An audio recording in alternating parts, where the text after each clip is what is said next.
Kuala Lumpur থেকে Langkawi আসলাম। আর লাংকাউইতে এসেই আমি বাড়িতে ঢুকেই রান্না বাড়া শুরু করে দিয়েছি। এই তো প্রবাস জীবন।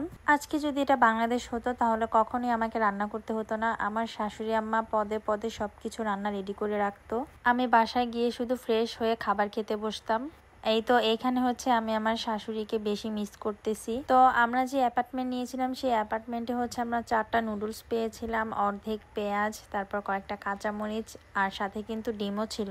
এই তো এখানে পেঁয়াজ কাঁচামরিচ সবকিছু নিয়ে নিয়েছি। আর এখানে কিন্তু কয়েকটা আইটেমের সসও পেয়েছিলাম। আমি সবকিছু সামনে রেডি করে নিয়ে তারপর রান্না করি।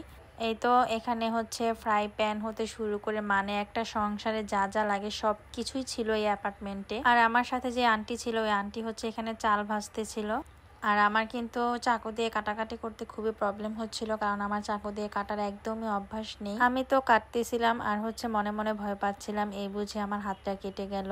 কিন্তু কি আর করার, রান্না করতে হবে, খেতে হবে, এটাই বাস্তব। কুয়ালালামপুরে 3 বেলা পেট ভরে ভাত খেয়েছি। লাংকাউইতে আমরা যেখানে ছিলাম সেখানে আমরা কোনো বাংলা খাবার পাইনি। আশেপাশে রেস্টুরেন্ট ছিল, তবে কোনো বাংলা খাবারের কোনো ব্যবস্থা ছিল না। যাই হোক, এখানে এই রান্না বাড়ার কিচেনের এই ব্যবস্থাটা থাকাতে আমার খুবই ভালো হয়েছে। তো আমি মন চাইলে এখানে ভাত সবকিছু রান্না করে খেতে পারবো। আর এইখানে এসে আমার নতুন অভিজ্ঞতা।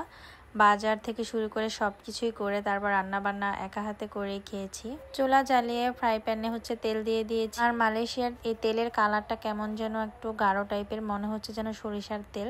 এটা হয়তো বা হতে পারে পাম অয়েল। তো এই তো আমি একটা ডিম ছিল, তো ডিমটা দিয়ে দিয়েছিলাম। ডিমটা দিয়ে তারপরে আমি এখানে সস এড করতেছি। তো 2টা আইটেমের সস পেয়েছিলাম, আমি অল্প অল্প করে দিয়ে দিয়েছি। তারপর নুডলস দিয়ে দিয়েছি আর সাথে এখন একটু পানিও দিয়ে দিয়েছিলাম। যেহেতু নুডলস সিদ্ধ করে নিয়ে আমি এভাবে পানি দিয়ে একবারে রান্না করে ফেলেছিলাম। শরীরটা কিন্তু খুবই ক্লান্ত ছিল, কারণ মাত্রই 2-3 ঘন্টা জার্নি করে তারপর লাংকাউইতে আসলাম।